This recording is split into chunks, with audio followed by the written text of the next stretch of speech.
My dear friends, today I'll be discussing about the various risk factors or causes of restrictive cardiomyopathy. Now, restrictive cardiomyopathy means a type of cardiomyopathy which causes restriction in the diastolic expansion of the heart, leading to diastolic dysfunction of heart or inability of the heart to pump out blood so as to maintain the normal body weight. And restrictive cardiomyopathy is associated with various causes which may infects the heart muscle and make it stiff because of various infiltrative or storage disease or non-infiltrative causes also. The end result is that the heart muscle becomes stiff, they cannot undergo diastolic expansion, and because of that there is a diastolic dysfunction, and ultimately it may complicate to diastolic heart failure in future. Though systolic function of the heart is normal, as well as inotropic state as well as excitability of the heart is normal, but there is a diastolic dysfunction which may cause diastolic failure, and even it may affect the systolic function of the heart in the later part of the disease. So this is restrictive cardiomyopathy, and today we will try to focus on the various uh, risk factor as well as etiology or causes of restrictive cardiomyopathy. Now, the causes or risk factors or etiology of the cardiomyopathy restrictive type can be divided into infiltrative cause or storage disease cause, or it may be because of non-infiltrative type, or it may be because of endomyocardial variety, or it may be because of some drugs. So now we will start with infiltrative cause. So infiltrative causes means those causes which is responsible for infiltration into the heart muscle, and that's why it is responsible for causing heart muscle pathology or cardiac muscle pathology leading to restrictive cardiomyopathy. So most common cause of restrictive cardiomyopathy is amyloidosis. So what is amyloidosis? Amyloidosis is a deposition of abnormal proteins called amyloid fibrils, or is a type of fibrillary protein on the different parts of the tissues of the body. And because of the deposition of amyloidosis or amyloid protein, there are various clinical features. It involves the blood vessel, it involves the heart, it involves kidney, it involves brain. In brain it leads to Alzheimer's disease. It also affects thyroid, and so many organs are involved. So systemic amyloidosis is one of the most common cause of restrictive cardiomyopathy. Here amyloid protein will deposit in the tissues, then that is abnormal protein leading to causing various clinical manifestation. It involves the kidney, it involves the heart, it involves the blood vessel, it involves the brain also. In brain it leads to Alzheimer's disease, in kidney it may leads to kidney problems or kidney failure, in heart it may leads to restrictive cardiomyopathy. Deposition of amyloid protein in the heart or cardiac tissue leads to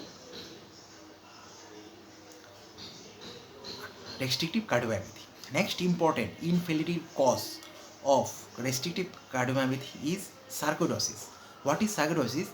Here actually it is a type of inflammation where various immune cells like T cell will infiltrate into various tissues and organs of the body. So here T cell will infiltrate into the heart, cardiac myocyte, and ultimately causes sarcoidosis, cardiac sarcoidosis, which if it is not treated, it may lead to restrictive cardiomyopathy or stiffness of the heart wall muscle.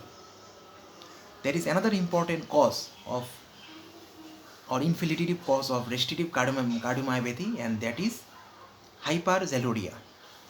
Hyperoxaluria.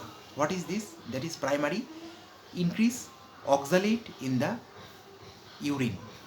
It is an autosomal recessive and rare genetic disorder, and here there is lots of oxalate excretion, and oxalate stones may be formed in various body parts, even in the urinary tract. So it is called primary hyperoxaluria.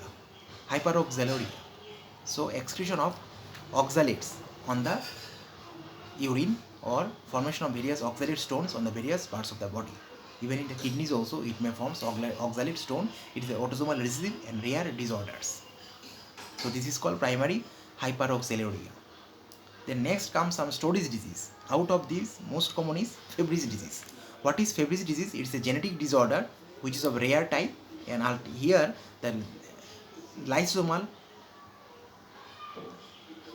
storage is affected. So it is a lysosomal storage disease, genetic disorder, and is a rare type, and it may leads to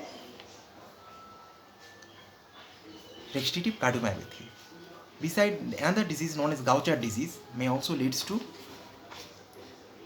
RCM or restrictive cardiomyopathy.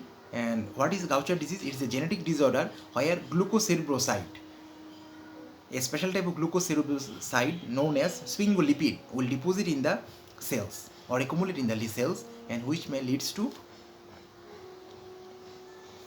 restrictive cardiomyopathy. Besides, there is some other clinical condition known as hereditary hemochromatosis. Here there is abnormality in iron reabsorption through intestine, and because of that iron will deposit and reabsorb in huge amount. It may deposit in various parts of the body. It will deposit in heart and leads to restrictive cardiomyopathy. There is mucopolysaccharidosis 1 and mucopolysaccharidosis 2. These two diseases may also leads to RCM or restrictive cardiomyopathy. Besides, there is another disease known as Niemann-Pick disease. What is Niemann-Pick disease? In Niemann-Pick disease, there is a sphingomyelin accumulation in lysosome, and that's why it may leads to Niemann-Pick disease.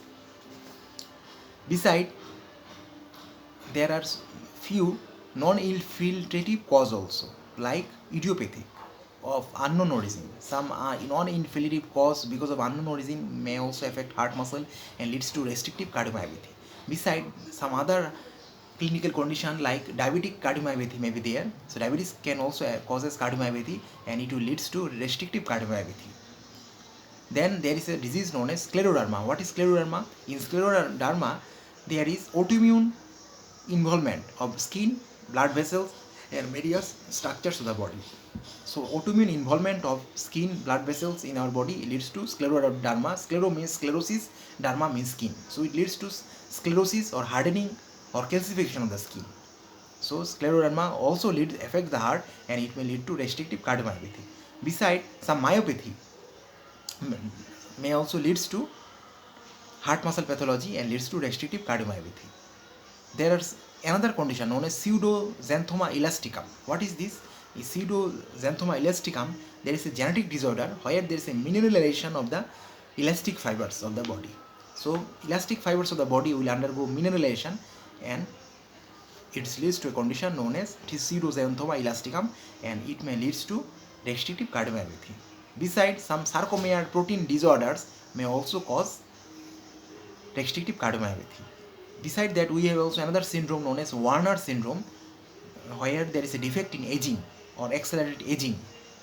In this Werner syndrome, there is a defect in aging mechanism, which may affect the heart also and leads to restrictive cardiomyopathy. Besides, there are some other conditions or health situations or clinical condition also comes under endomyocardial causes, and out of this, another important is carcinoid heart disease. So carcinoid heart disease is a type of neuroendocrine tumor which may involve the heart, and it may also affect the heart and leading to restrictive cardiomyopathy. Besides endomyocardial fibrosis, there is another important disease which may leads to restrictive cardiomyopathy. Besides hypereosinophilic syndrome and chronic eosinophilic leukemia. Chronic eosinophilic leukemia is a type of leukemia where there is increased eosinophil count, and this eosinophil may infiltrate heart muscle and leads to restrictive cardiomyopathy. Besides, there are some drugs which can also leads to restrictive cardiomyopathy as one of its or as one of their clinical side effects. So what are those drugs? These drugs are serotonin. Serotonin, which also leads to carcinoid syndrome, is also responsible for causing restrictive cardiomyopathy. Besides, there is another drug known as methylsargide, argotamine, then mercurial agents or mercurial substances, then busulfan. Busulfan also leads to pulmonary fibrosis. It also called restrictive cardiomyopathy. So these are various drugs like serotonin, busulfan, mercurial compounds or mercury containing compounds, then methylsargide, then argotamine. So these are the various group of drugs which may leads to restrictive cardiomyopathy as one of their side effects. So out of this, all these important causative factors, risk factors or etiology, amyloidosis is the most important, because amyloidosis is the most common cause of restrictive cardiomyopathy. Amyloidosis is a deposition of amyloid fibril in various parts of the body. In kidney, it leads to kidney failure, or lupus nephritis, or it may leads to amyloid nephropathy. It may leads to heart disease also, like restrictive cardiomyopathy. In brain, it leads to Alzheimer's disease. It also leads to thyroid problem, vascular deformity, and so on. So amyloids not only affect the heart, it also affects various organs of the body, and for heart it leads to restrictive cardiomyopathy. And amyloidosis is the most common cause of restrictive cardiomyopathy in various parts of the world.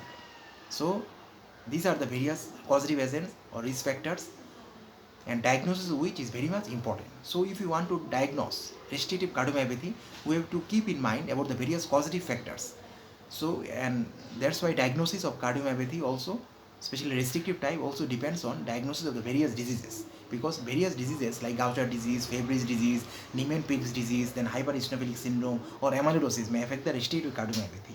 So we have to diagnose these diseases separately, and then only we can diagnose the disease. Similarly, for treatment or management also, we need to manage this clinical condition first, or the cause first, or etiology first, then we can treat the other sign symptom of the disease, and so that we can prevent the future heart failure. Because one of the important complication of restrictive cardiomyopathy is heart failure, especially diastolic heart failure, but later on it may involve the systolic function also and may lead to systolic heart failure also. So these are the various clinical risk factors as well as etiology or causes of restrictive cardiomyopathy. And proper knowledge of the risk factors, clinical presentation, as well as causes and etiology are very important, because if you know the various causes of the restrictive cardiomyopathy, then we can treat the cause as well as we can prevent the progression of the disease by stopping the cause or various risk factors. So thus, knowledge of the risk factors, causative agents, causative factors, as well as etiology are very important, as this helps in prevention of the disease as well as prevent the progression of the disease, and also helps in treatment as well as diagnosis of the disease also. Thank you very much.